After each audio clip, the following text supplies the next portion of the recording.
democracy is properly exhumed and examined to see if indeed the modus operandi being applied at the top echelon is also applied, below. We also try to understand the political imbalance, the ethnic rife, as well as Nigerians' collectivity in ensuring while they're asking for good governance. These are the issues we're looking into this evening on the Political Spotlight. I am going to start off with insecurity because it's prevailing and it has become quite pertinent that this conversation is had. You do know almost throughout last week we're hearing of herdsmen attacks in most communities across Nigeria.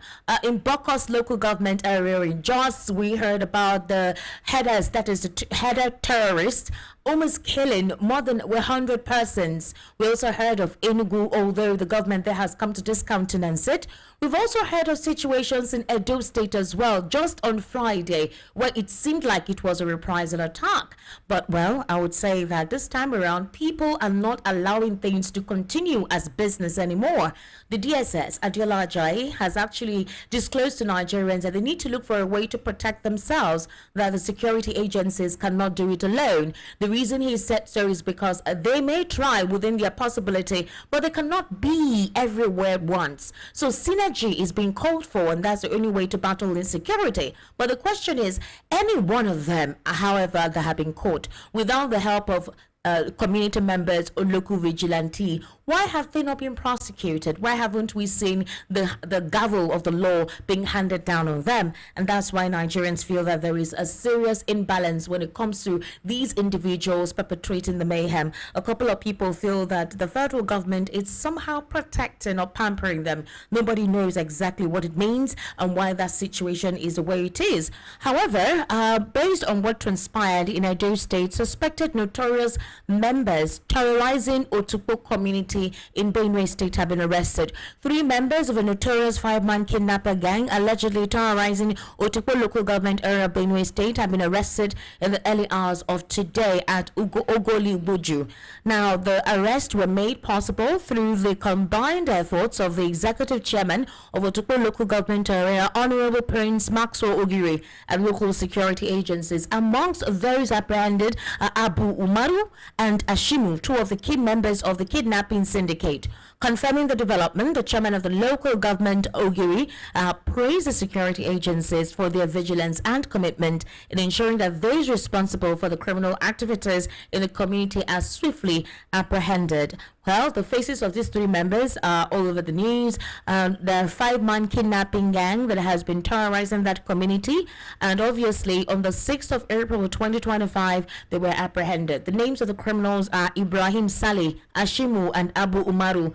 Efforts are ongoing to track down the remaining accomplices and local collaborators. Now, I remember I told you that the state of insecurity in the country has become so disheartening and troublesome that the Nigerians and the community members being affected by this terrorists are wondering, how do they help the situation? How do we try to, clear out these merchants of bloodbath and death from our communities without having to get into a scenario where there is heated tension in the polity? Well, because of this, one of the situations is because of the insecurity in the country, the state of emergency declared in Bayelsa State, there is a planned protest which is to commence tomorrow. Now, the special advisor to President Bola Ahmed Tinubu on economic affairs in the office of the Vice President, Tope Fashola, has expressed confidence in the president's ability to secure his re-election, and that anyone who plans to remove the president, well, they will end up in frustration. In fact, that was not the only case. He also disclosed that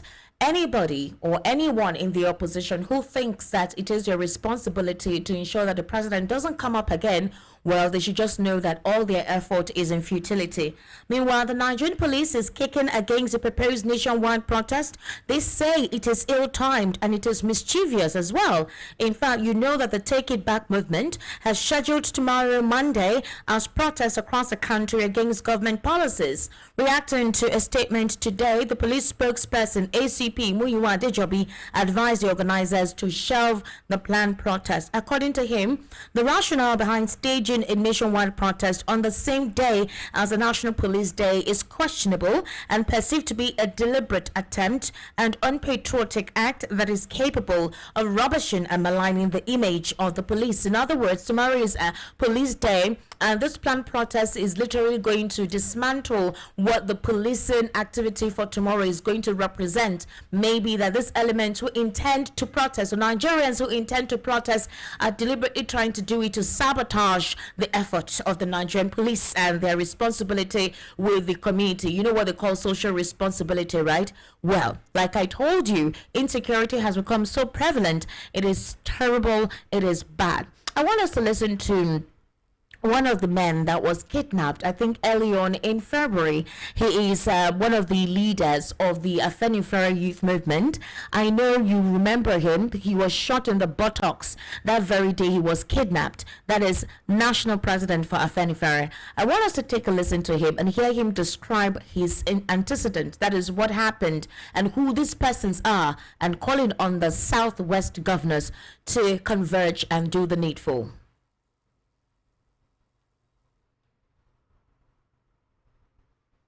Ojajuni, the national president of Afenifere National Youth Council. To all the leaders of the Yorubas presently, the OPC leader and all the present leaders of the Yorubas, it happened to occur on the 17th of February. I had a meeting in Abuja with Abuja Chambers of Commerce. Unfortunately, my flight was scheduled for Tuesday, and I just have to be in Abuja on Monday.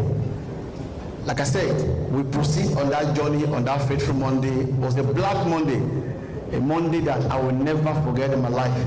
A Mondays of sorrow, a Mondays of agony and pains, because what I went through, it was the grace of God, Anu, mercy of God.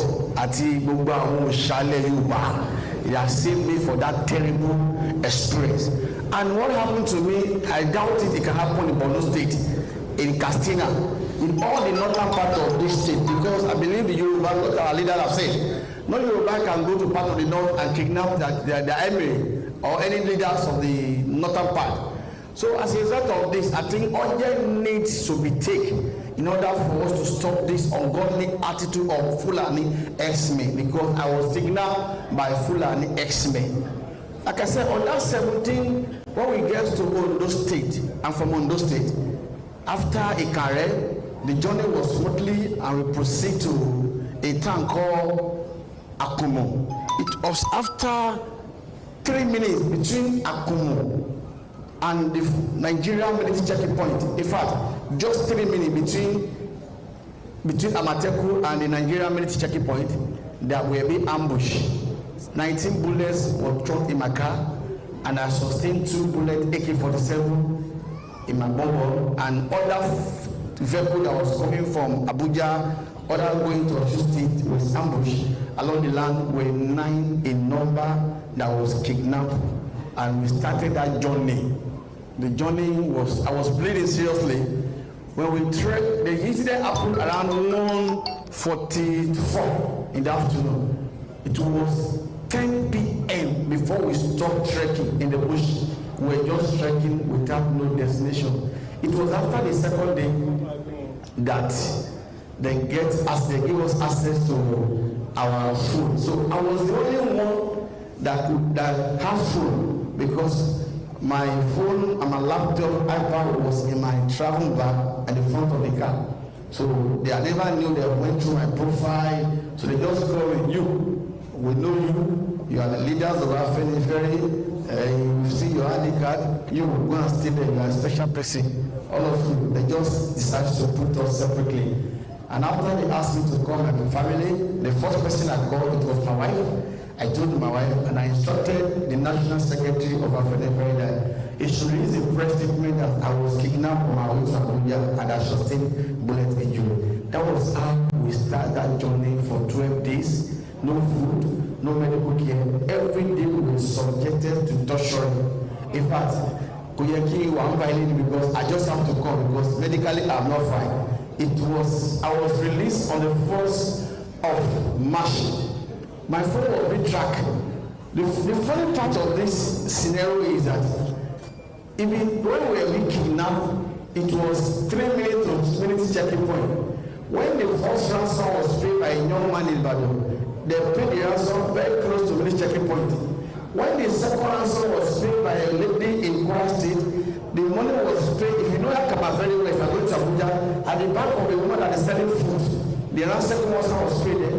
The third ransom was paid opposite Nigerian prison service, very close to the main checking point. My own ransom, I was to be paid in Ikare and Koko, but because my phone was be tracked, they have to check location. So a day I was released, they knew that I cannot go because sustained 2 bullet injury. I have been weak.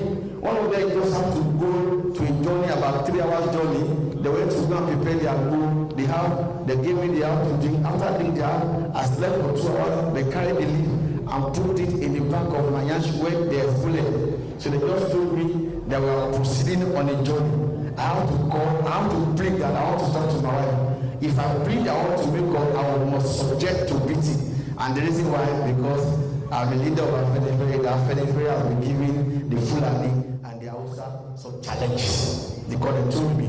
The point where I'm going is that every Bogoma Yoruba, every sons and daughters of Yoruba must rise and must defend our land. I'm so glad that we have thousands of police here. It's unfortunate thing that the so-called Amateku, let me just put it that way, they're trying to political appointment. May so rest in peace, my great governor, Rotimi Akeredolu. If the man is alive, I can assure you that it will enforce all the Amateku in Southwest to go after those people. Since Akeredolu has died, Amateku, they don't function like they will be functioning. So, as I was saying, so on that day, they told me we are going on a journey. I just have to look at the time. The time was, that was on the 28th of February. The time was 3 or 4:23. We started the journey between 43 until the second day, 5 a.m. We're trekking in the bush. No food, no water. In the morning, they have to call my wife. I call my wife. My wife said the ransom has complete. I pay much of our of money. Nigerian $2. Everybody, my family contributed money so that I won't be able to die. But I thank God that I came out alive to tell my story, because a lot of people have been kidnapping, but they fear us, they can't come out to say all this. And I discovered that we were trekking from Kaba, we trekked to Impilo in Edo State. Impilo in Edo State, I have the authority to say is the whole of the Fulani who are kidnapping or terrorizing in Southwest. In fact, that day, my wife and my younger brother who is Nigerian Foreign Service, they counted about 5 new motorcycles that was trailing them to the bush, and the money was paid again very close to Nigerian military checking point. So definitely something is going on between our sons and these people. The money was paid. After the money was paid, I was released on the 1st of March. Then they took me to a Caribbean hospital where the first surgery was commenced and the second surgery was done about 2 weeks ago. But my message to Southwest Governor, because their first priority is to protect life and property. A place where there's insecurity.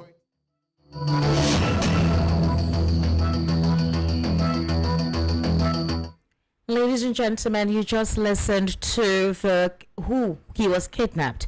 Afenifere National President. He's speaking there, narrating his ordeal in the hands of kidnappers. Meanwhile, terrorists on April 5 launched a brutal attack on Rakiabo village in Safi local government area of Zamfara state around 6:30 p.m. The assailants opened fire indiscriminately, causing widespread panic amongst villagers and set several houses ablaze. According to intelligence sources, during the attack, the terrorists abducted 5 women, including one identified as Rikia Adamu and 4 others, before they, went out of the scene. The attackers quickly vanished to an unknown location. Troops from Operation Fansa and Yama were swiftly deployed to the village, but by the time they arrived, the terrorists had already left. Reports indicate that authorities are currently working to ensure the safe return of the kidnapped women. I want you to remember that this Fulani terrorist, or this headsman terrorist, remember during the administration of former President Muhammadu Buhari, he called it bandits. He made it seem as if the issues within these communities were farmer-herder clashes. He underplayed the brutality of these individuals, these miscreants, and it's quite unfortunate. Okay? Remember that you're currently listening to the Political Spotlight on VOP 90.3 FM, that is Voice of the People 90.3 FM. Another interesting factor for us to consider is electricity. Electricity in this part of the world is terrible, extremely terrible, and the weather this time around is so bad that if you're not careful, if you don't properly hydrate and take care of yourself, you could faint. That's how hot the weather is. Now, people cannot even understand the reason why they cannot have electricity. You have your prepaid meter. You obviously, if you haven't paid, you definitely wouldn't get light. But the electricity is not there for you. You wonder what is causing the inconsistency. In some areas, they have terrible low current. In fact, in Akpakpa local government area, the residents there are complaining of persistent power outages, and they say that Eco Electricity Company is sending exorbitant bills. Additionally, the local council, Akpakpa Igomu LCDA, they seem to be indifferent, all right, to the environmental concerns. The drainage systems, the roads, the streets, they complain is deplorable. Specifically, streets like Makonjola, Adisha to Senabu and Iyabo are examples of the areas or streets that are being neglected. They also complain that they are struggling with water scarcity, especially during the dry season, and they're urging the relevant authorities to intervene and address these issues. All right. Again, we talk about issues that affect every one of us here. This is basically the plight of one of the residents who reside in Lagos, telling us what is going on within his environment. And these are many other issues that, is going on with Nigeria's polity. And you wonder, why are the people wanting to protest? Or why would the police tell the people not to protest if there is this lackadaisical, nonchalant attitude from, the political bureaucrats to the needs of the people? Remember, the people voted you to help them. The people voted you to profess services to them, isn't it? One of such is security. Another one is welfare, education, infrastructure. These are the angles through which government ought to be responsive towards. It's not everything is not politics. Everything is not politics. We need to be detribalized in looking at this situation and recommend a plausible solution as soon as possible. Well, as it stands right about now, the National Security Advisor, Nuhu Ribadu, has said enough is enough. Insecurity cannot continue, specifically the menace of headsmen or terrorist attack. And he talked about this was because of the Plateau attack. He said enough is enough. We must not allow things get out of control. I don't even understand what that means. What do you mean you must not allow things get out of control? Meanwhile, remember that last week in Enugu, we heard about issues in some of the communities, right, where they said that some killings took place. I was in a space last week. There was outcry about the fact that the Southeast governors seem to be so quiet. They're not doing anything about it, that especially for 4 states in the Southeast, that they've been so quiet and they're not literally taking into cognizance the complaints of the people within their state. Now, because of that particular situation, right, a particular group is asking for a visa ban on 4 Southeast governors. We're going to be calling Lola to speak with us very, very soon, because it's quite imperative that she gives us a ground-on or hands-on information on what is going on right there in Enugu State. Because I spoke with her earlier and she got to tell me that the situation is beyond, some of the information may not actually be totally true, but we just want to listen to what is going on in that regard. Now, this group are saying that the attitude of the government towards the people and their complaints in the Southeast, it feels like they're complicit in what is going on, and their ability not to be reactive or to respond or do something about it. They mentioned 4 states in the Southeast: Imo State, Enugu State, Ebonyi State. All right. In fact, these 3 states are one of the states they complained about, and Anambra State. They say that the governors of this state, they are suing them to ensure that a visa ban is placed on them. So we're going to be speaking with Lola Chemika and then she's going to be giving us some details. Like I said, it's important for us to have a hands-on information about what is going on there. Also, my guest in the studio this evening as well is Mr. Lawal Ekundayo. Mr. Lawal Ekundayo, how are you? I'm not smiling. Why? Why are you not smiling? It's good to be here, but I'm not smiling. Why? That's my question. Why? Why are you not smiling? What we are going through. Mm. What we are going through. It's like somebody, where you are coming from work and you want to go home, and you are not happy that you want to go home because when you get home there will be more troubles there. Yes, that's obviously. what it sounds with Nigeria. That's what Nigeria is like. This is a place we call home, and yet we don't feel happy being in Nigeria. We don't feel safe being in Nigeria. Was it food security you want to talk? You've been talking about security of life. Yes. What about food security? Look, that's part of it now. The farmlands, when they affect the land, is obviously going to cause a situation, scarcity of food. Security. What about accommodation security? Even water, even the hair. Yeah. It's not as pure as it's supposed to be. There was a law in Lagos State in which Lagos is charging companies for providing water for themselves. You don't know there's a law. They even went to lock down some companies I think early this year. For providing water for themselves. They went to they were supposed to patronize the state government to provide water for them. The water you are providing for yourself, you pay government for it. It's a serious case now. And the law affects every resident in Lagos State. The law affects every resident, but they are just going after the companies now. And the companies are seriously crying. You get?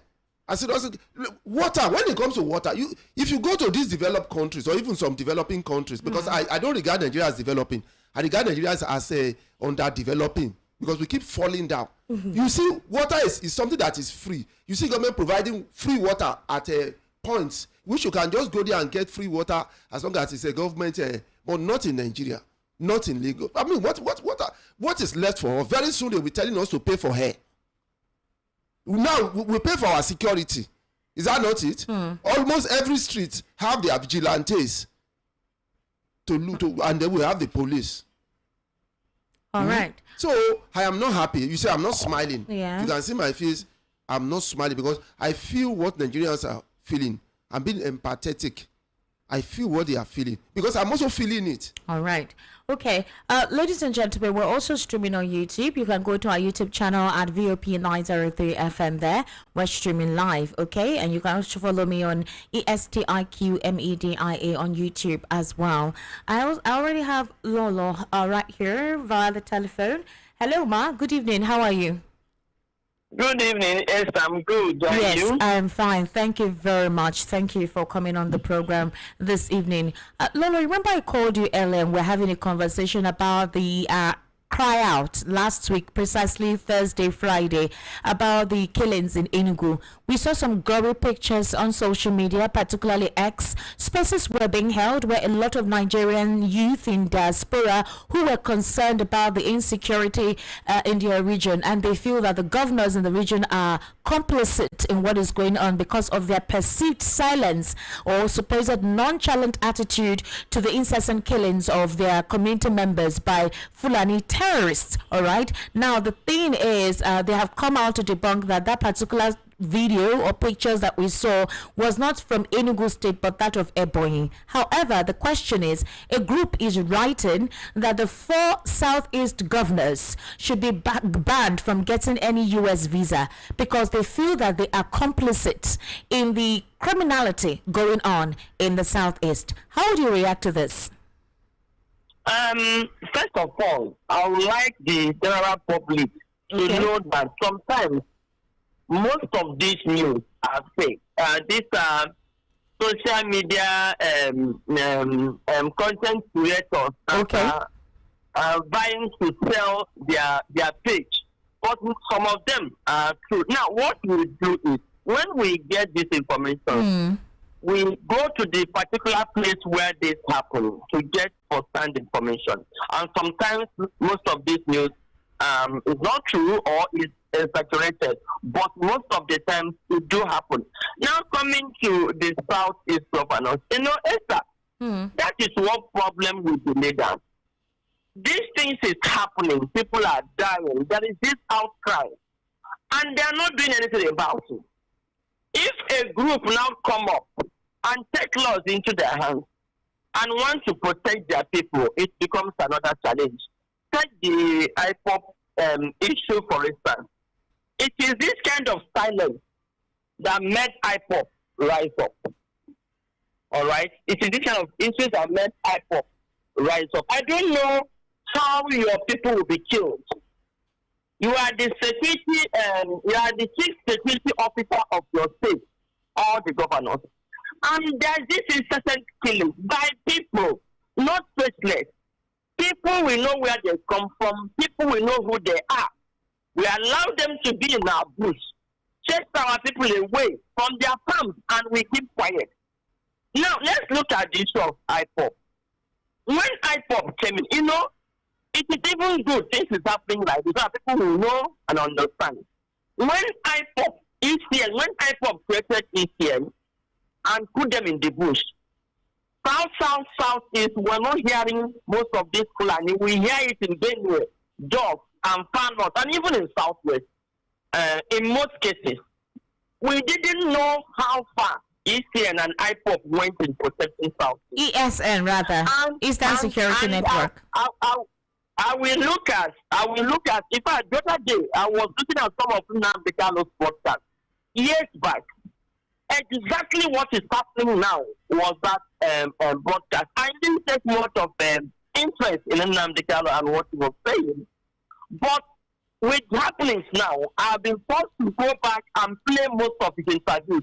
Exactly what is happening now. It's like they have a tip-off of what is about to happen, and they formed IPOP, kind of, to protect themselves.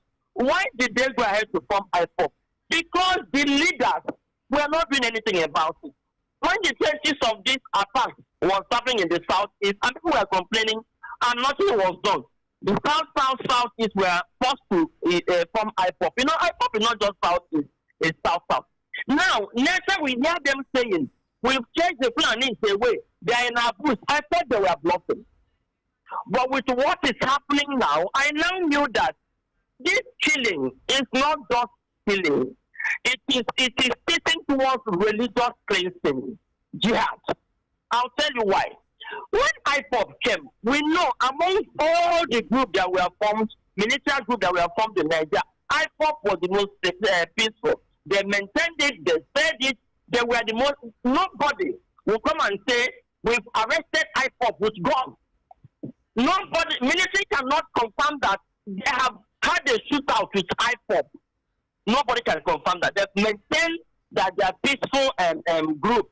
Now, the federal government, because the federal government of Buhari then knew their plan, and because the ECN were in the bush, they were not able to carry out their plan. So they now find a way to sneak into Southeast, quench IPOP, quell IPOP, and the Fulani herdsmen now took over all over the place. Now, the question now I'm asking the governor is, they were fast and easy to quell IPOP.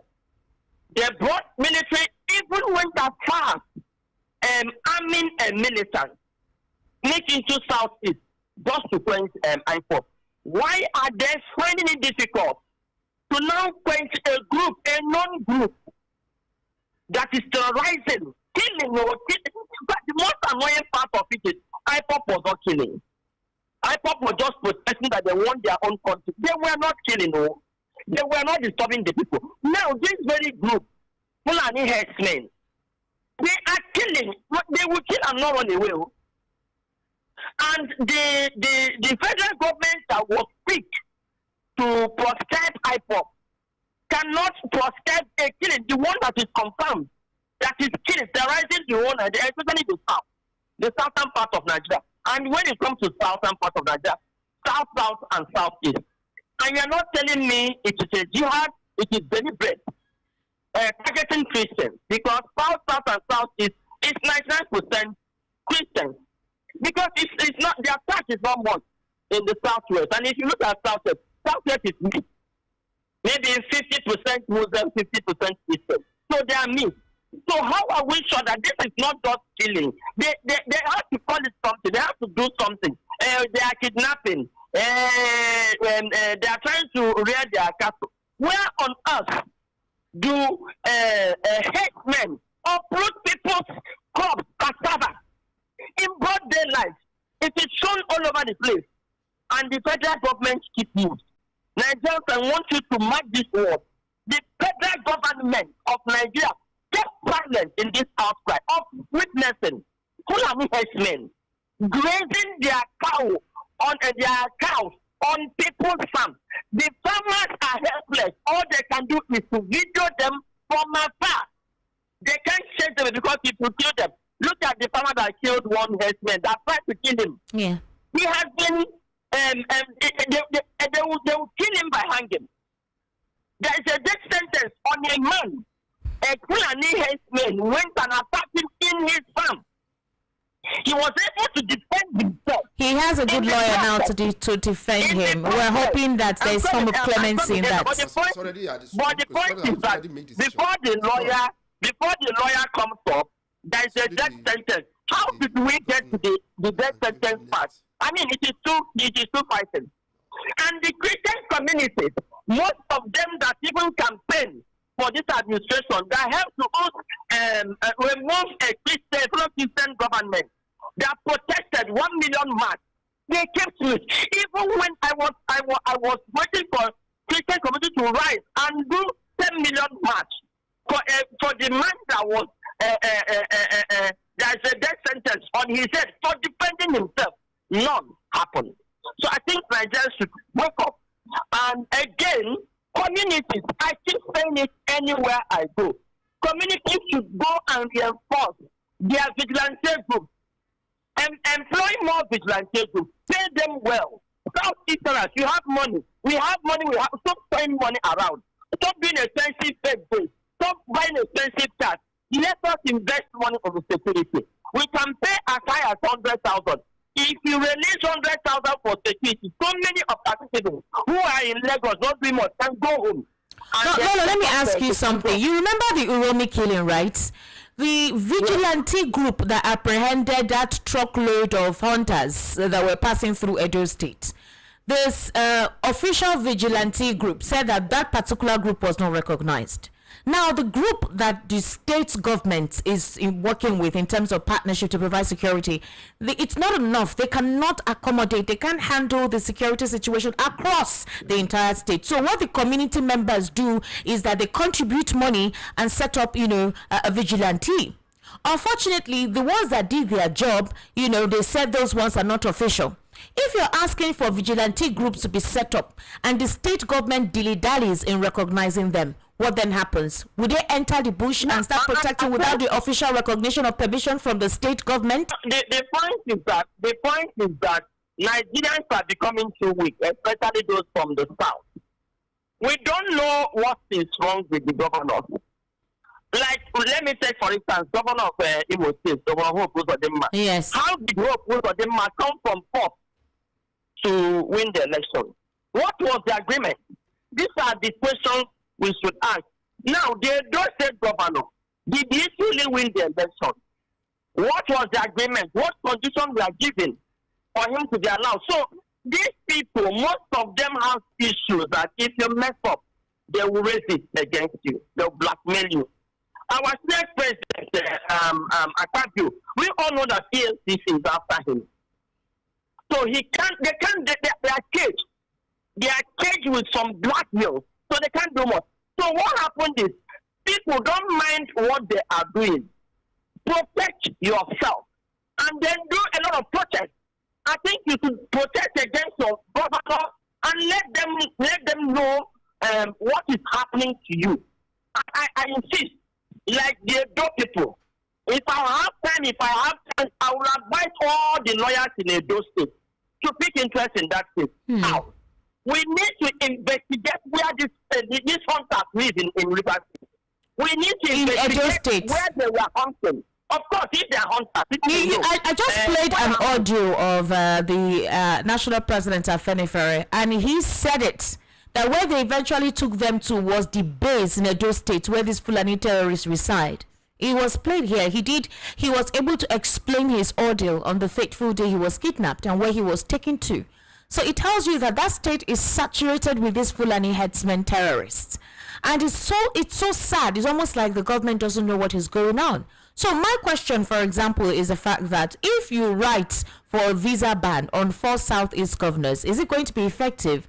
Is the visa ban to stop them from traveling to only the United States of America? If you stop them from traveling and they are being inactive as state governors, what then happens? They are actually placing a visa ban on Imo State, Anambra State, Ebonyi and Enugu, and the Abia State is under watch. Meanwhile, there are accusations on Alex Otti that he subscribed to ESN to protect his community. But Alex Otti is saying that all that are talks of mischief makers because, they feel that ESN is proscribed. So if you are proscribing vigilante groups that are meant to protect the borders and territories of states, since the police cannot do everything, then what then happens? Now, the question is who proscribed IPOP and who proscribed IPOP and ESN and the Muhammadu Buhari administration. The Muhammadu Buhari administration. Let me answer you. Let me answer you. I think the pressure the Southeasterners are putting on their governors is a welcome development. I like it. They should put other groups should rise and put more of that pressure. That's number one. Number two, the pressure they will put on the Southeast governors is to push for the unprescribing of IPOP and then negotiate with IPOP and see if they will groom ETN well. Because if the Fulani herdsmen are killing, and even when they were caught on their way to go and kill, and all the elders from the north, all the governors of the north are shouting and screaming and they are threatening, I think the Southeast governors should learn from the northern governors and the northern elders. The Southeast elders, all these groups that were all over the place, shouting and crying and bringing IPOP, killing our youth, turning blind eyes when all these our youth were being killed, should also learn that there is more, that there are no people to blame because we are all equal. If this is to wipe us away, there will be the number one. They will run abroad. And then sending the visa ban on them will be a welcome development. So that when it is dead, nobody will run away. All of us will face the music.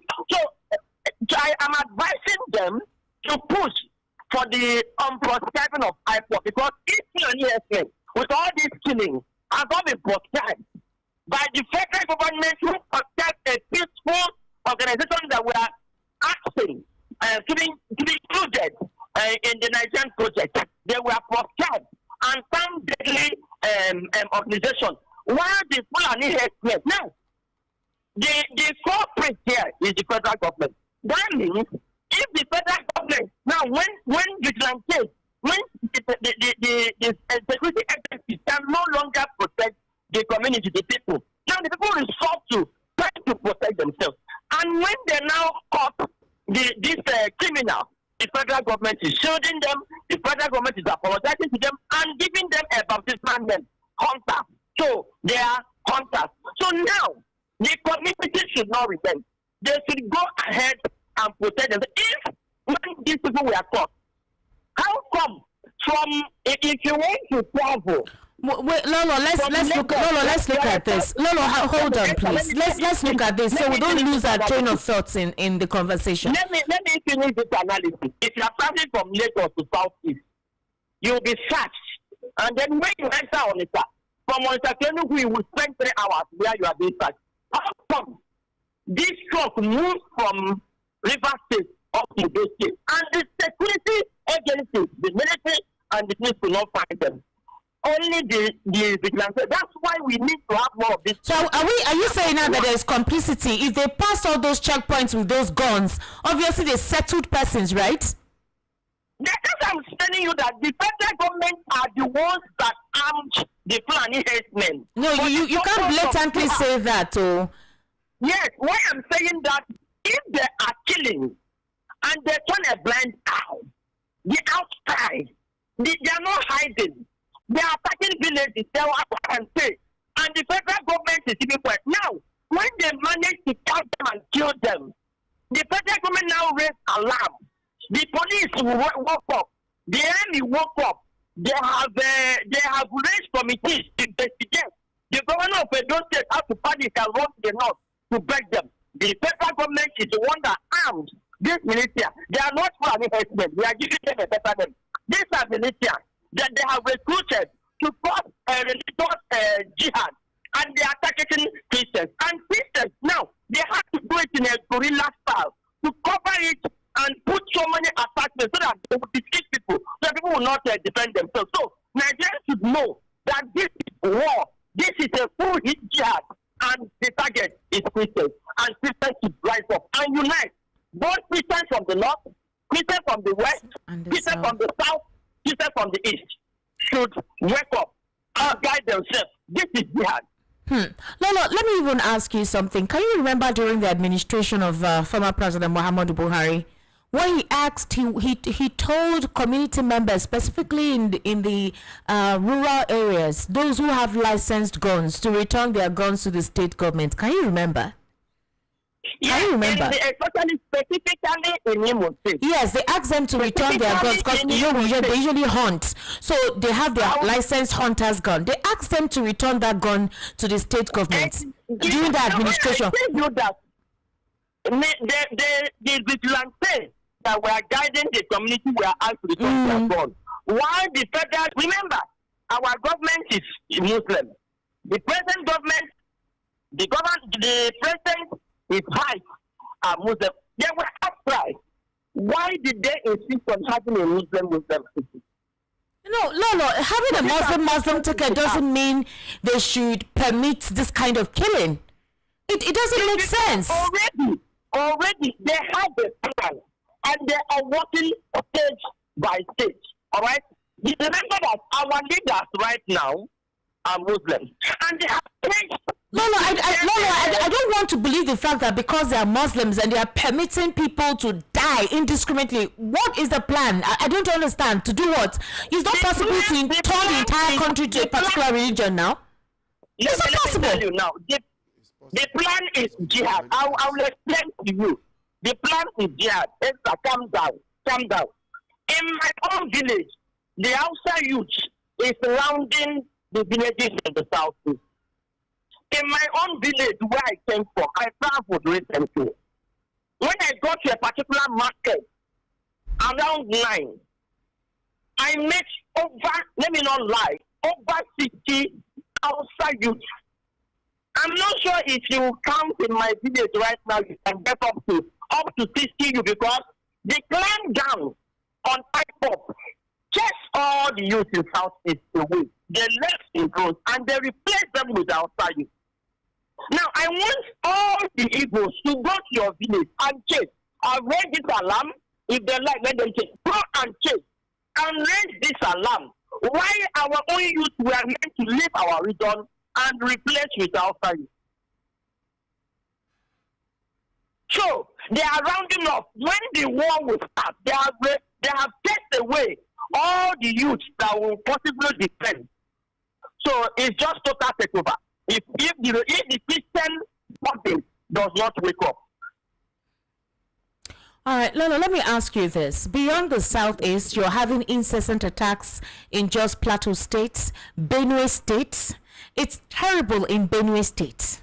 Benue State have been experiencing back-to-back attacks. This one no holds barred.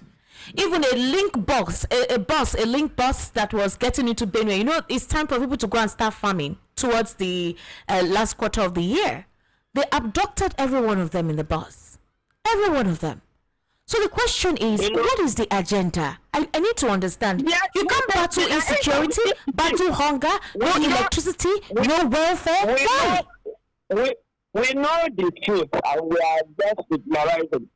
Benue State is predominantly Christian. Plateau State is predominantly Christian. All right? And there was a report then.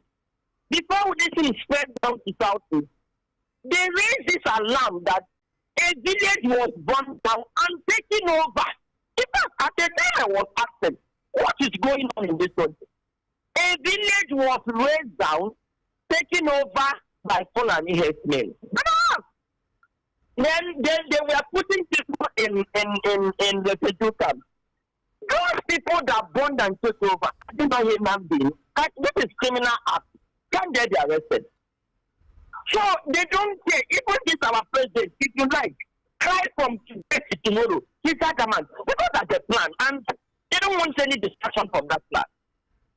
Otherwise, blood bath is like killing fowl during December or killing ram during Ilaya. The blood bath also pass cows. It's like, in fact, when you mention people who are killed, it's no longer this is abomination. People should rise up. It's not a must to do what Nigeria. People should rise up. Let those putting pressure on this visa ban. Put more pressure and force the Southeastern governors to push for the unprescribing of airport if they cannot also protect anything and put Israel back to the bush. They should negotiate after Southwest governors negotiated with OPC. In the message where I say OPC are the security. Most of the places OPC are the security. They negotiated. They handed them the security because they did not allow the federal government to come in. Because what we don't understand is in Nigeria, a Yoruba man perceives an Igbo man as his enemy. An Igbo man perceives a Yoruba as his enemy. It's not general. Lola, it's not a general. It's not a general feeling. All right, please. We need to be circumspect. No, it's not a general feeling. That is the situation. Let's not shy away. Allow me to finish, please. An outside man sees Yoruba man as an enemy. Yoruba man sees outside man as an enemy. I will start thinking this is the nation we found ourselves. So now, if this is the perception, an outside man that the policeman cannot defend an Igbo man, it is. An outside man that an army man cannot defend an Igbo man. An Igbo man cannot defend an outside man. Now, because of federal might, the federal government has the power to post whoever. The parties should not be deceived. They should rise and keep shouting. Southeastern PG chiefs should rise and do what it takes because it's a matter of life and death. Or the slaughter of 1966 is just nothing compared to what will happen now. Another thing is Southeasterners should start holding their village chiefs responsible. What this man people does is when they sneak in, they will go and be giving them money. They pay them royalty and they now turn a blind eye. This is exactly how the plan is taken over law. They were paying royalties to the chief. The chief don't know what goes on around. So if planning headman is also attacking in your place, go and meet your place chief. He knows about it. The ram, the cows you see roaming around Southeast, you are complaining. Most of the people own them.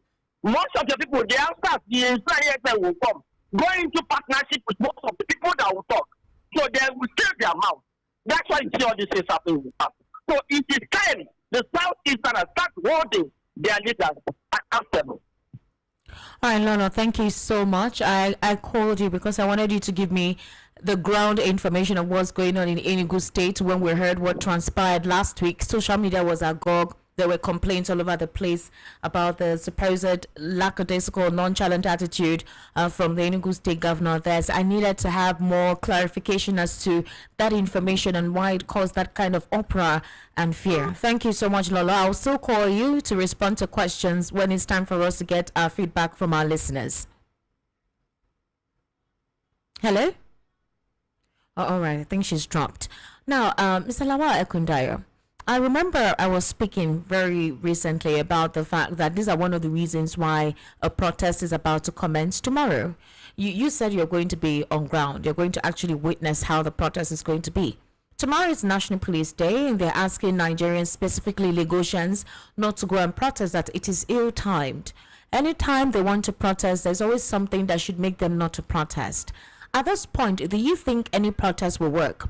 Do you also think that the protest is mischievous by certain elements who just want to frustrate the administration of President Bola Ahmed Tinubu? Because his supporters are saying that they just want to frustrate his administration by all means possible. That this kind of reaction did not happen when they had a northern president. That this is targeted because the president is from the southwest, he's Yoruba, and that's why they're trying to heat up the polity. Do you see that as a reason why this protest is taking place? Is supposedly to take place tomorrow? I don't know what they mean by frustration. They want to frustrate the government. I don't understand. That's what the supporters have been saying. It's because maybe they don't understand that English word, frustration. in this contest, maybe they should go to the dictionary and recheck, because it has nothing to do with what is going. So that's why sometimes when they talk, you see them as if maybe they just told them to go and say it. You get it? Because many times when they speak, it has nothing to do with what is on ground. Okay. You say you want to frustrate. It's because of it's a SATA. Who are those who wants to protest? They want to protest in Lagos. So Lagos is a northern state. Is that what they are saying? Okay. Or people who want to protest in Lagos, they are northerners. I mean, I don't know, but that's why I said maybe they don't understand the meaning of those words. You know, some of them, they just put them there without being qualified, and then they put words in their mouth, and then they just go and say it. Just like when you tell the radio what to say, and they just put it out. That's what is happening now. Because when you say frustrate the government, what do they mean by frustrate the government? They feel that the several complaints, incessant complaints by Nigerians towards this administration is targeted because it's just 2 years. It's targeted. They feel it's targeted to ruin the president's effort to do the magic that he needs to do to turn this economy around. Yes, they feel that he has the capacity to do the needful. Magic, because magic is not real. So if they are telling us the government wants to do magic, that means it wants to do something that is not real, because we know magic is not real. Is that not it? Magic is not real now. We want reality, not magic. You do mathematics. 2 plus 2 is equals to 4. 4 plus 4 is equals to 8. Don't tell us 2 plus 5 is equals to 25. Well, the special advisor to the president on economic affairs has spoken to the opposition. That is Tope Fasua. He has expressed confidence in the president's ability to secure his re-election. In fact, he argued that there is no viable candidate that has the power to remove Tinubu from power in 2027. He noted that all that political powers lack both the platform to pose a challenge to Tinubu. The aide shared his thoughts in an interview very recently, and obviously with Shane Okinbaloye. He said, I don't see who will remove Bola Tinubu in 2027. I don't even see where you are going to start. It's going to end up in frustration. They don't even have a platform anymore. Which platform are they using? Meanwhile, Nigerian activist Deji Aderoju has stated that the president will fund the obedient movement in 2027. He also claimed that Tinubu will encourage former Labour Party presidential candidate Peter Obi to ignore the proposed coalition and run solo again in 2027. How? I don't know. I've not seen them communicate for that conclusion. All these things you are saying, you are just giving them publicity. People that cannot come to the street and talk. No, it's politics. This is a political spotlight. These are the political scenarios we're looking into. Just shut them down. Who is to shut them down? Don't discuss them. Why? It's politics. Because listen to me. Okay. In politics, politics is about your voice and number. So if you don't, you don't bring it on here. No, you can't say I shouldn't talk about it. This is what is trending in the political scene. This is the political spotlight. It's political machination. If the opposition speaks, the opposition spoke last week. Peter Obi was in an interview now, and he said what he had to say about this current administration, and it was everywhere. You can't say we shouldn't talk about it, because that's what is making the political highlight. Because in reaction to this, I don't know if you are following what's going on in Anambra State. The elections are coming up very soon. There was a primary that was held. A very close ally and loyalist of Peter Obi of the Labour Party, Valentine Ozigbo, defected to the APC. It shocked everybody, because this man was a staunch supporter of the Labour Party and a close ally of Peter Obi. And these were strong opposition against the APC. You said a lot of things against a political party, and then you joined them. Unfortunately, he lost the APC primaries in Anambra State. It was actually won by Nicholas Ukachukwu. He defeated Ozigbo to clinch APC's ticket for Anambra Guba. Now, for Nicholas, a couple of persons may not know him, but they feel he's strong. He has money. He has a might. So some people feel that Valentine was used by the APC to destabilize the Labour Party, and obviously they didn't give him a platform. But who says the fact that he did not win the primary for Anambra State, that he will not be given any ministerial position or any appointment whatsoever? Because these are the political meandering they feel is what is used to infiltrate all these opposition parties and weaken them, weaken the structure. Valentine was very close with Peter Obi, very, very close. So you defected to the APC. How did he think that the APC will give him the ticket to be their flag bearer to win in Anambra State? How? When you already had a lot of persons who have been in that party for that long. So these are the political machinations. You can't say we shouldn't talk about them. We do say we should not talk about this Valentino Zigbo, who defected to the APC and lost at the primary. That's a strategy. You can talk about that, but when you talk about some people like no, but that's a strategy. Didn't you hear what it's in line? It's in line with what this aide is saying, that there is no political party, there's no opposition that has the structure to defeat the APC, because according to them, they know what to do to weaken it. Look at what happened with Valentine. So okay, what they do to weaken it, and then we saw what the Supreme Court did. You get it in 2023. We saw what we saw what INEC did. We saw what the tribunal did. So if they were so sure, why did they do all those things? Okay. If you are so sure, why did you do all those things? Why do you have to, kind of do some something that I don't want to use the word illegal. You get it? That's not normal before you get to power. If you are sure of yourself, you don't need to be talking now. People will be afraid and be talking about you. No, but now, they're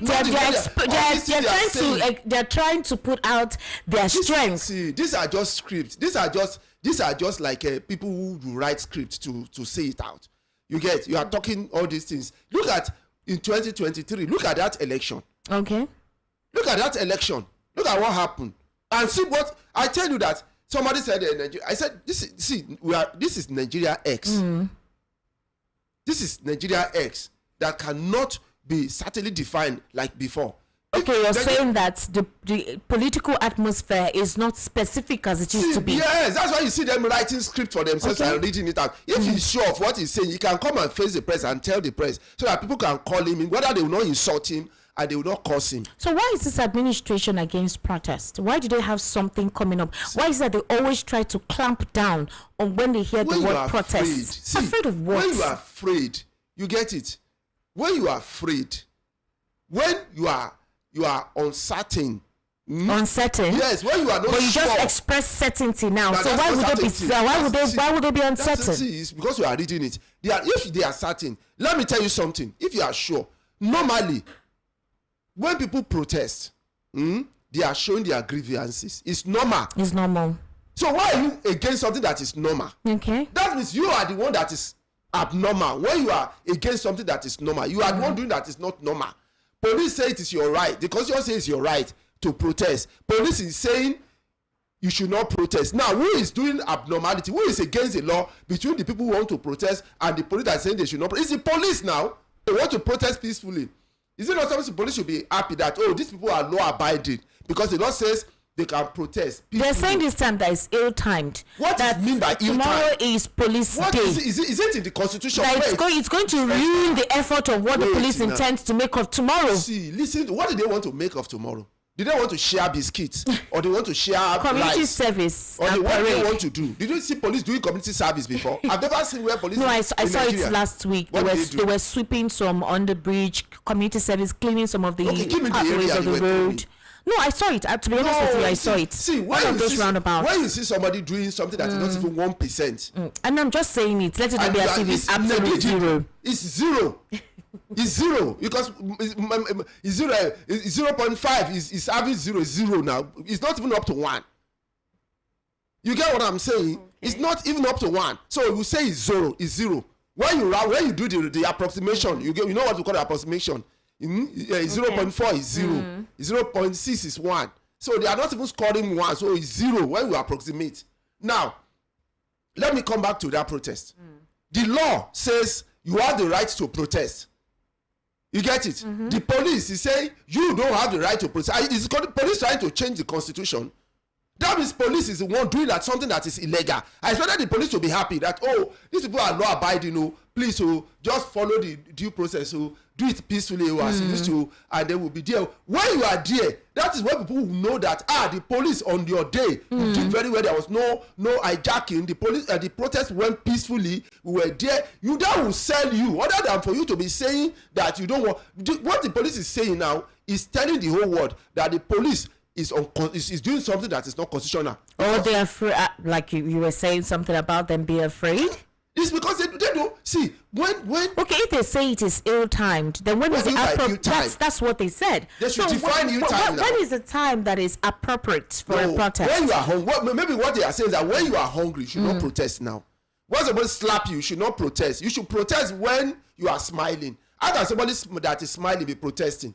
We are sleeping now, you be protesting, because when you are sleeping, that means you are relaxed, you are resting. Will you be protesting? It's when you are hungry, you are victimized, you have no insecure, you are not secured. All right. That is when you protest, and the police is telling you not to protest because it's ill time. Then what time do they tell us to protest? Is it when everything is fine that we should protest? So because protest is for against something that is fine, is it not against something that is not fine? So now tomorrow is their day.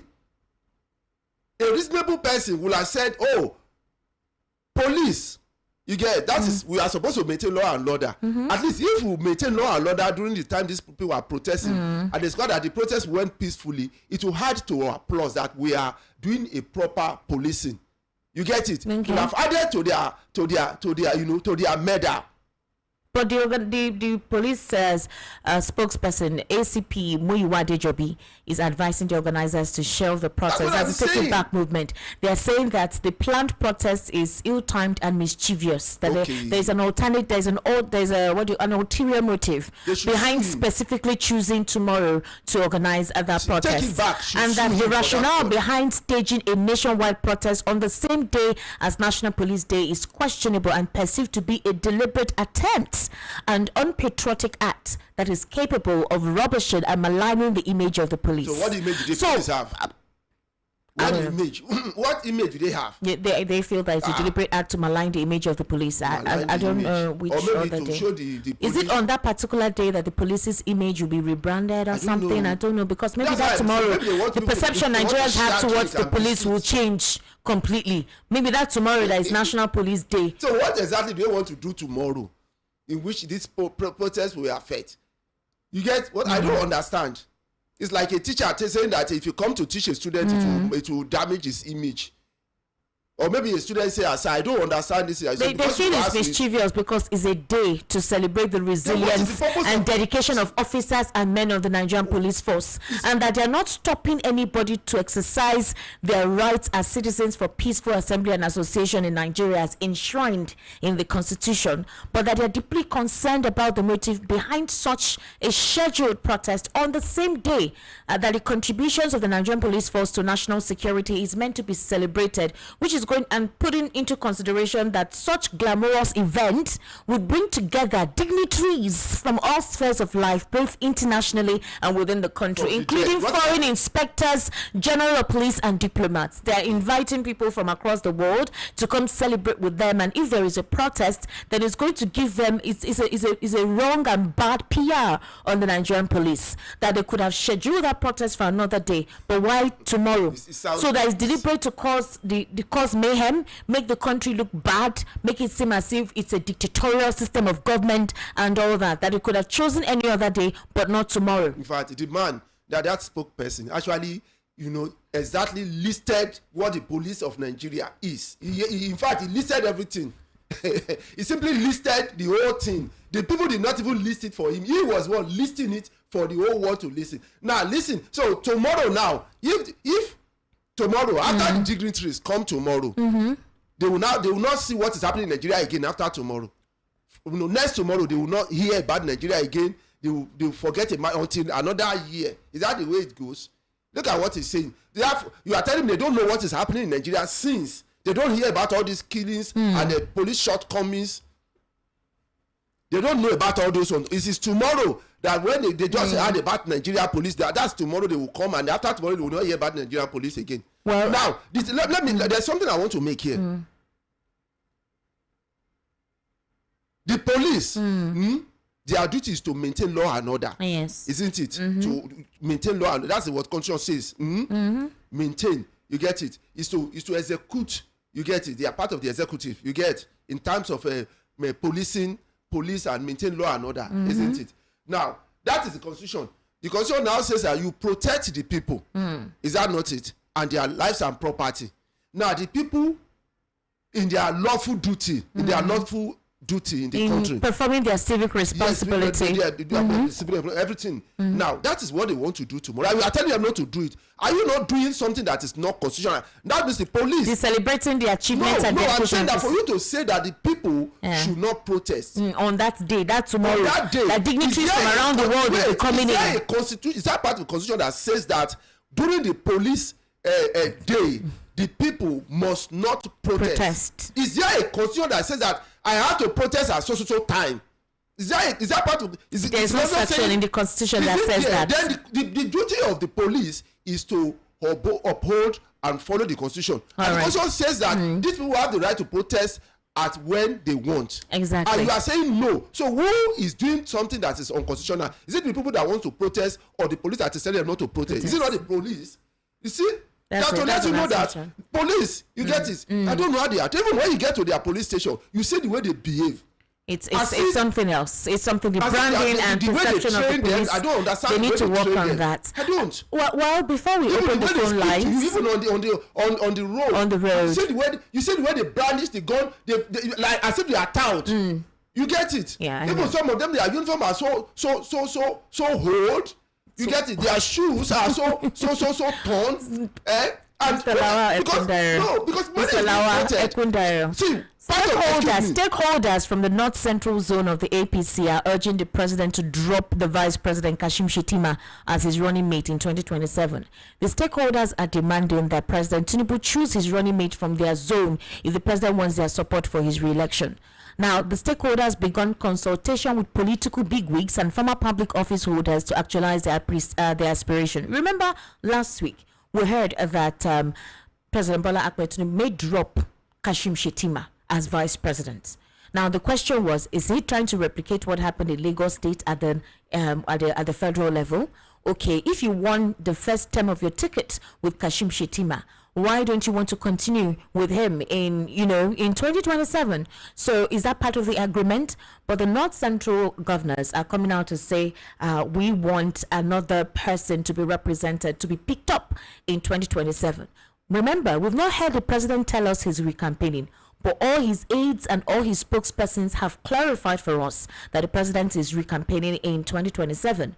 Now, we don't know if the APC will choose him as their flag bearer, but obviously, with the way they're sounding, they will choose him as their flag bearer. So the question is it about picking up a vice president to help you get the votes, or is it about the efficiency of whoever the person is that will take up the role as vice president? That's right, Nigeria. When it comes to Nigerian government, Nigerian people are not part of their mathematics. That's the way I always see it. Because anytime they talk, they always talk as if they talk like we are separate from this country. You only need them as two. When you need tools, when you don't need it, you keep it somewhere. When you need it, you go and pick it up, clean it. You clean it very well, oil it and use it. The moment you finish using it, you go and dump it somewhere. That's the way Nigerians are today. They don't see Nigerians as part of the permutation. They only see us as a tool. They are the permutations. We are the tools to be used. You get what I'm saying? That is the way I see it. Nobody is saying that, let's see performances, the performances of the president in this. We are talking about it's coming from this area, it's coming from that area, it's coming from so.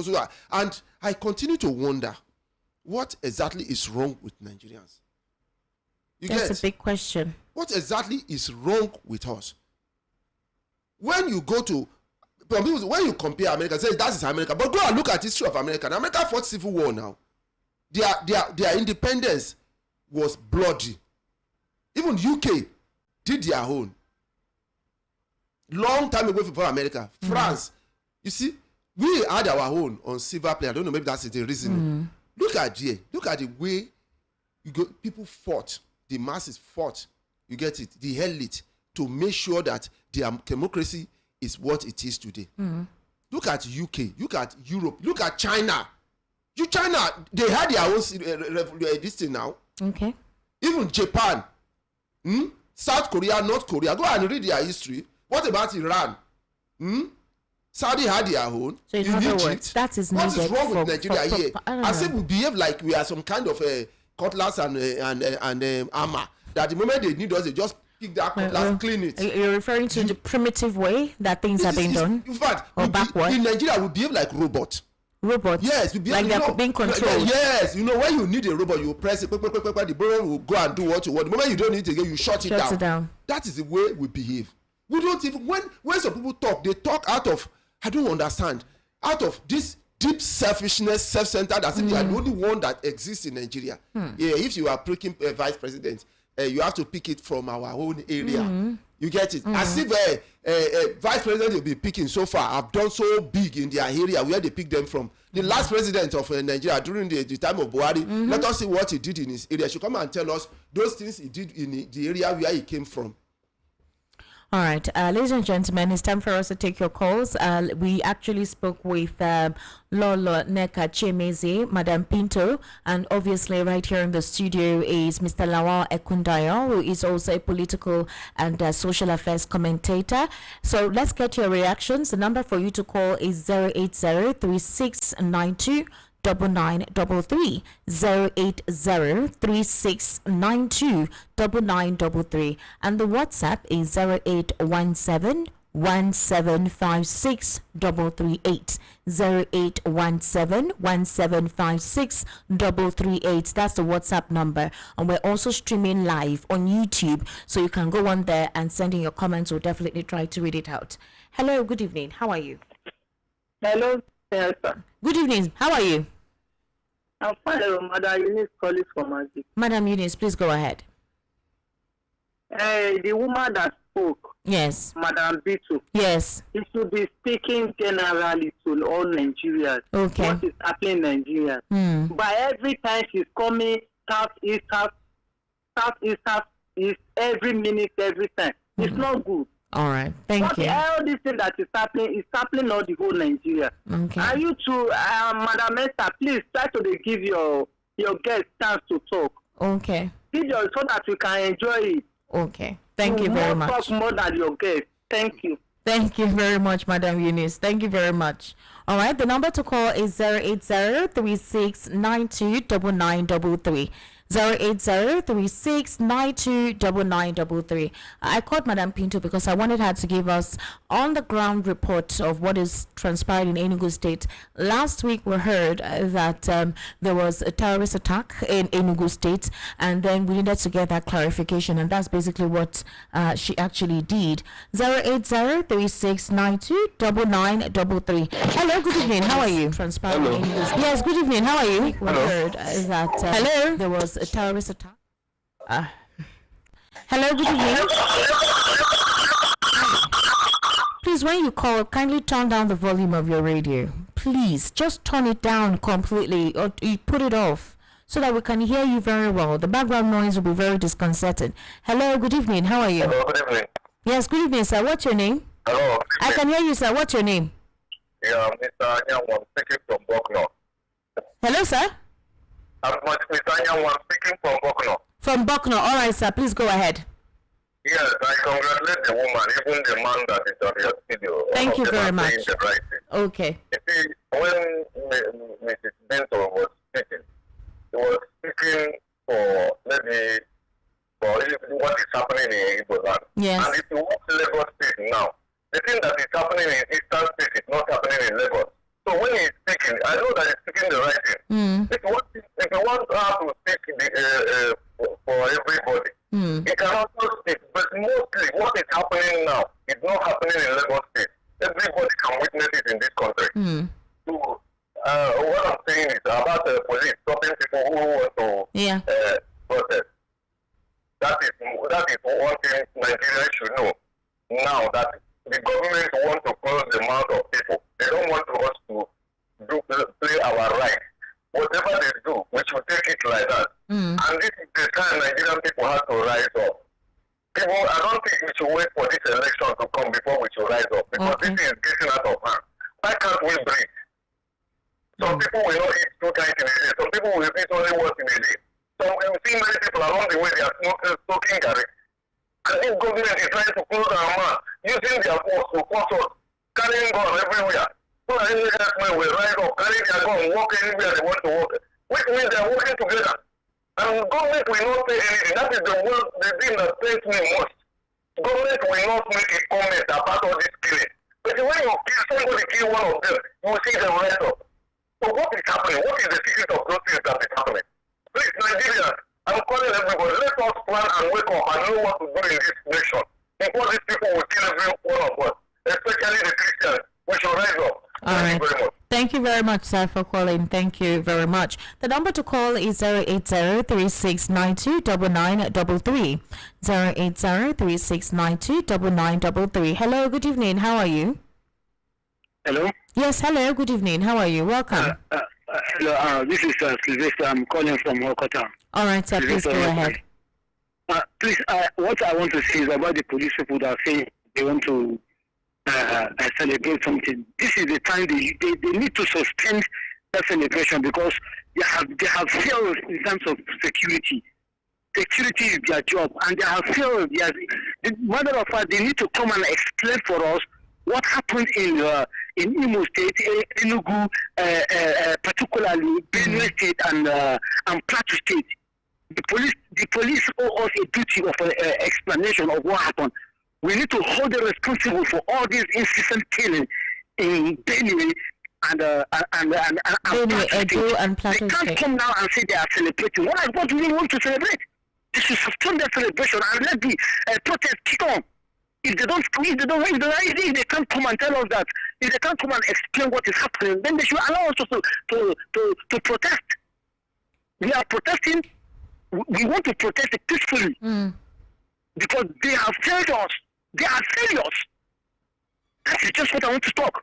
All right, thank you very much. Thank you very much. I sincerely appreciate you calling. The number to call is 080-3692-9933. 080-3692-9933. That's the number to call. Hello, good evening. How are you? Yeah, good evening. Good evening, sir. What's your name? Hello, good evening. I can hear you, sir. Good evening. What's your name, sir? This Hello? is Obinna calling from Ikoto. Obinna. Yeah, Obinna calling from Ikoto. All right, please, Obinna, go ahead. Yeah, first of all, I want to recommend you. This is the first time I'm calling. All right. I've been listening to your station, and I started listening to your station because of you. Thank you. And the wonderful guests you normally bring, Mr. Lawa Ogudayo, Yes. Mr. Terrorism, and Lola. I did especially. Thank you. Let me quickly say this, please. What is happening in Nigeria? Sometimes I normally used to ask. There's a caller that called the other day. He was saying, this thing we are saying, are they hearing it? Yeah. Like the president and crew, are they hearing this thing we are saying, or is it after saying it, it just end there? That's number one. Then secondly, the killings in Nigeria is becoming too much. Too much. The suffering, the difficulties in goods and services, inflation every day in goods and services, people are suffering. They're telling us, we should come out, we should come out, we should come out, we should come out. When you come out, the police will be there trying to stop you to do this. Okay, look at what they are trying to do tomorrow. I call that thing must speak out because it has no value. You people have failed the youth. How will the youth communicate with the government in two protests? They are telling them to protest. Does it make any sense? It doesn't make any sense. So I thought maybe I think the IG is supposed to be on itself. Since the people are about to protest this day, okay, let's shift this day. Not telling them to stop, to not protest on that day. But the police, they have nothing to write them about. They have failed this country. So it's very convenient when I hear it, they are saying they should not protest. So Esther, I don't want to. When I listen to your program, I always enjoy it every day. So, but what is going on in Nigeria is as in my heart is not sweet at all. Sorry, everyone is going through the same thing. My That's why we're having this conversation. I'm not feeling too good. Don't feel that bad. Don't feel so bad. Trust me, there is light at the end of the tunnel. right? Mr. Lawal Kunda, isn't there light? No, there's no light now. No, there is light at the end of light. Be positive. Give hope. Just asking, Mr. Lawal. That light is it Nigerian light, or maybe if it's Nigerian light, there's no light. Well, open. He asked a question that if all the conversations we have here, if they listen, the president has responded. They are listening. The president has responded to the Plateau massacre and the National Assembly. He said that they condemned the deadly attack on communities in Bokos local government area, Plateau State, which had claimed several lives. Remember, the Nigerians were asking, when would the president talk? When will he speak? When will the National Assembly? It took him that long. So they are actually listening, all right? They're listening. And apparently I heard that they have apprehended 2 persons in the dastardly act. And that guy that posted on the police. Yes, I commend them on that one. Okay. They quickly apprehended that. Yes. Hello, good evening. Hello? Good evening, sir. What's your name? Good evening, sir. Good evening, sir. What's your name, sir? Good evening, Mr. Yeah, I'm calling from the Anapaja. All right, Mr. Peter, please go ahead. Yes. Yeah, what is going on in Nigeria? Every one of us will understand it. The way I'm looking at it now, the Muslims are not trying to put things in a wrong way, but trying to put things in a normal way. No, don't say the Muslims, please. Just say the Fulani terrorists. This is happening in Nigeria. It is not fair. The people that the guys that they get in those states, are they hunter? They call them hunter. Are they the hunter? All of us are supposed to be hunters. If they call the hunter, where are they hunters? That they have Ghana must go money in their what they call it in their car, in their trailer. Eh? Hunter is it giving people money? Hunter is it? Are we using AK-47 to hunter in the bush? I don't have a lot to say. I beg. I'm not happy. I don't understand. I don't know. We are not fools. Sorry, sir. Sorry. All right. Sorry. Well, I hope that if all of you are complaining like this, that in 2027 you know what to do. You vote right. You vote right. You don't sell your vote for 5,000 naira, 10,000 naira. Some persons did that during the last elections. Okay. Hello. Good evening. How are you? Hello, good evening. Yes, good evening, sir. What's your name? Hello? I can hear you, sir. What's your name? Hello? Okay, you're on the road. Maybe you should park somewhere where it's quiet and then call me back, okay? 08036929933. Hello, good evening. How are you? Hello, good evening. Good evening, sir. How are you, sir? Thank you. Happy Sunday. Happy Sunday to you, sir. Welcome to the program. What's your name? You are doing a good job. The Lord is your shepherd. Thank you very much. The Lord is your strength in Jesus' name. Amen. Thank you. Thank you so much. What's your name, sir? My name is Peter Usipo. I'm calling from Abanoja in Ekotu. All right. As I always say, I come in peace. All you. I know why I'm saying this. Because of people that may talk after speaking. Or after speaking at his word. So the thing I want to talk about is on the protest that is coming up tomorrow. Okay. Or that's supposed to come up tomorrow. There's no time that is wrong for any protest. In Nigeria, even if it is the birthday of our president, Christmas Day or Ilea Day, there's no time. Talk less of saying that the police, they want to maybe have their own day tomorrow. That's why they see it as bad optics. There's no day that is bad for any protest. Protest is always organized. Why revolution is spontaneous. And I believe that people are behind this protest and they are well organized. Okay. But there are 2 questions I want to ask Mr. Lawal Kudaro in your studio. Okay. The first question is that I, for one, am not coming out for the protest. Why? Will you come out for the will you come out for the protest himself?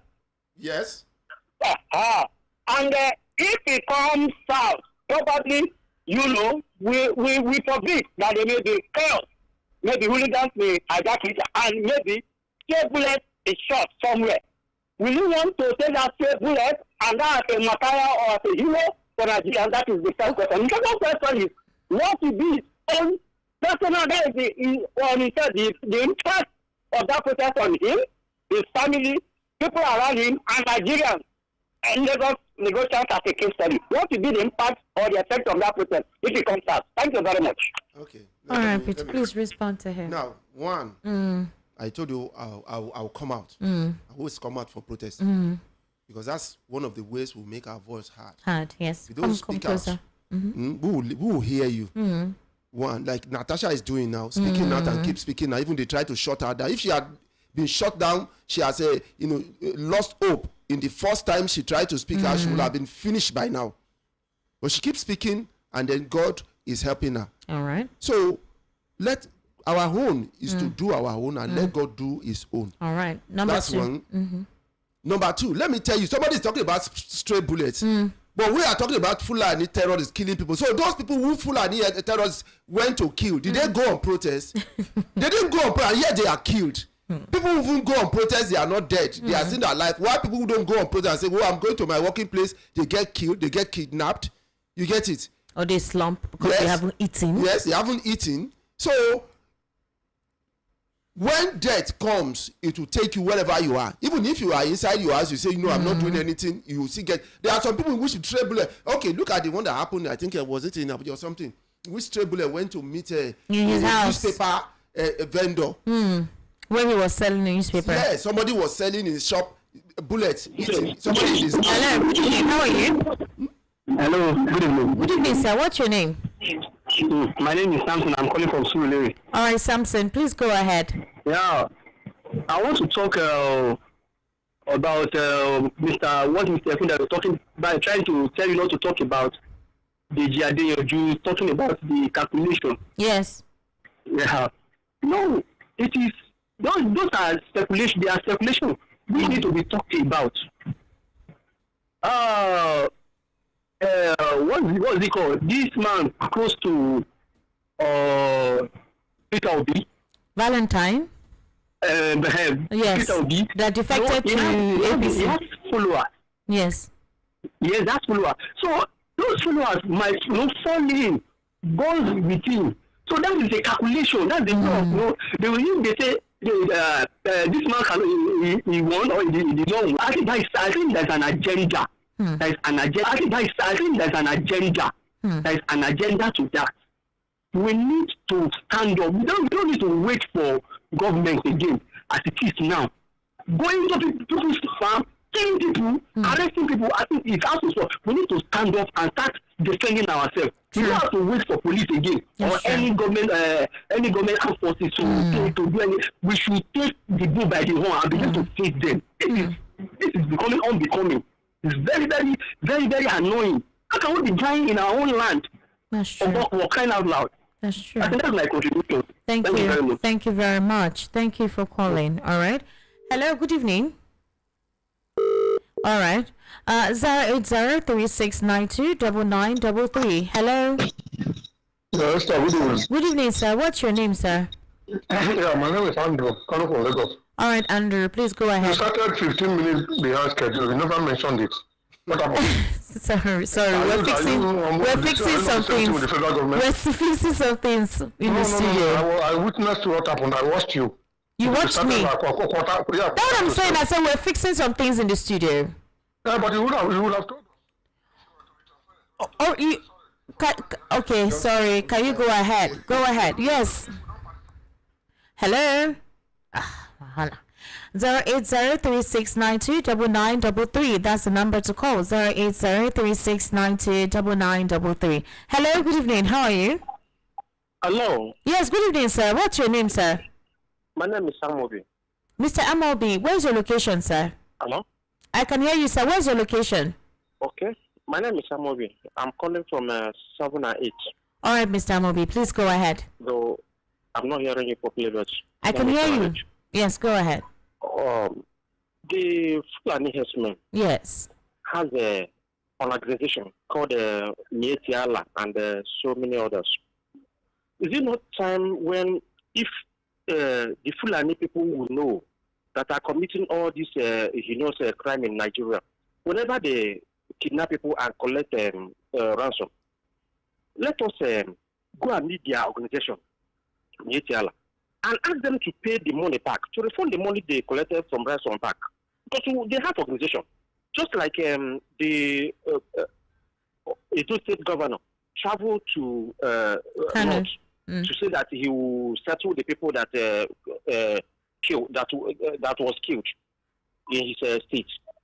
So, as the governor is traveling there to go and settle, wherever the Fulani herdsmen kidnap, collect ransom, let us go and meet their organization and ask them to refund the money back. So, number 2 is this. The Yoruba leader that was kidnapped confirmed that he was kidnapped near the so-called checkpoint in Nigeria. Yes. And so checkpoint is all over in the country.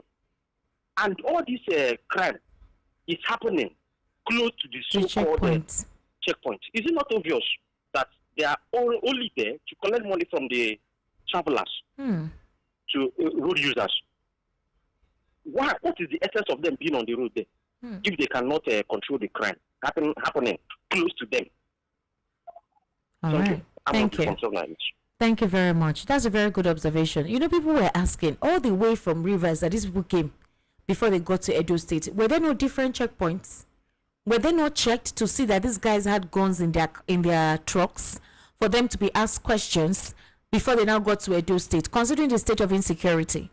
If they were a different geographical location, would they have allowed them to continue that journey with those weapons? That's a very good question. After I take this call, I'll have to read messages. Hello, good evening. How are you? Hello. Good evening, sir. What's your name? Yeah, my name is Ike. I'm calling from Ikuru. You're calling from Iju? Hello? Yes, I'm calling from Ikuru. Ike, can you turn down the volume of your radio, please? That's why we can't hear you very well. Okay. All right, please go ahead. I can still hear myself. You haven't done that.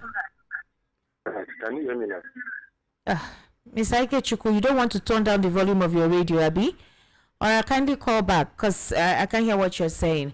Let me take some messages right now. Thank you very much. I'll start from YouTube. Ray Power says, did you just say almost 100 persons killed in Pacos Plateau State and Oga at the top that jetted away hasn't seen a reason to jet back and issue a marching order like he did in Uromi?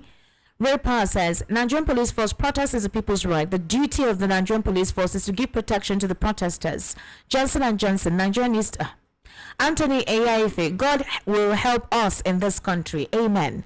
Akodu Bola says, hashtag diaspora making noise online. Why can't they return home to join us to fight Fulani terrorists and stop turning themselves as nuisance online? Akam Sampson says, can the government of Nigeria listen to the protesters, which is a people's right, but one day Nigerian government will not believe what will happen in this country? Style says, IPOB is behind most killing, not all. Why are we killing Hausa also in our territory? I don't know. Mickey Wisdom, why are you asking this kind of question? When you know that we have a bad leader? Nafam is asking Style that, so you Style, you became silent or something. Shadrach Taiwei Christopher says, this country don't tire me. I beg no tire. Kenechi Anike says, Esther, evening, happy Sunday. Thank you very much. A happy Sunday to you too. Nafam says, so those people are buying bread, Abby, cheaper or cheap. They're buying bread, Abby, cheap or water cheap. Okay, Star says Tinubu knows that if Obi stands on his own, he's done. It will be two southern candidates against one northerner article. Wake Blessing says Isioma Christopher. Let me take Isioma Christopher. Isioma Christopher, APC government just came to destroy this country. Nigeria should prepare to vote them out in 2027. Okay, Styles also disclosed that I'm not going to read that. Styles, thank you. Esther is great. Thank you very much. Thank you very much. All right. Thank you very much. This Nigerian issues, these are Boko. I don't think they are Fulani headers. Okay, Stella Wiener says, please let the protest go on. Enough is enough. Police should protect the protesters. Styles says, bring Buhari back. Prefer Buhari to this nastiness. Tochukwu Stephen, please, Esther, that woman who talked about Madam Pinto should stop because other regions are acting as if all is well with Nigeria. All right, thank you very much. So let me go to WhatsApp right about now. Good evening, Esther, Mr. Lawal Ekundaya, Madam Pinto, Solomon Asika from Mushi. The police duty is not to protect the protesters and Nigerian citizens. In fact, the police should account for all the killings that is going on because their duty is to protect the citizens of this nation. I want to ask, are we at war with the kind of killings we are seeing and hearing every day? Me too, I tire. Esther, good evening. I greet Mr. Ekundaya. I'm engineer Olasukomi Adefuye, also known as Mr. Lasu from Ijesha Tedomushi. Esther, I understand you're being defensive. You see, ex-President Jonathan once says, we need not much to be in defense. You see, an unyet baby in stomach doesn't wish to come to Nigeria anymore. The speakers and all callers are speaking the fact. Nigeria hope is hopeless with all these present leaders. If you talk much, government will continue hunting the person. When a person traveling in another case study go to farm again is another mayhem, and which government do nothing but to travel up and down for his business. Well, word of karma is on the way. Good night. Thank you very much, sir. Okay, quite a number of messages here. Esther, the police doesn't have any good image to protect that makes them to stop protest. Will the police PRO tell Nigerians that the policemen who are everywhere on the road harassing citizens to collect money from them on gunpoint? Okay, thank you very much. Good evening, Auntie Esther. Oyebuchi from Ojo, the police are afraid of the protests because they know they are part of the people that have messed up this country. Esther, good evening. My name is Izuchukwu. I'm calling you from Aguda Surulere. I want to talk about what is happening in Nigeria today. It's very unfortunate that we Nigerians know not what we want. And for this APC government, they're not even caring to protect the lives and properties of the people. Honestly, it's very painful. It is. Good evening, Esther VOP. Shakanade from Alaboro. Nigeria matter no be my mate. I hands off.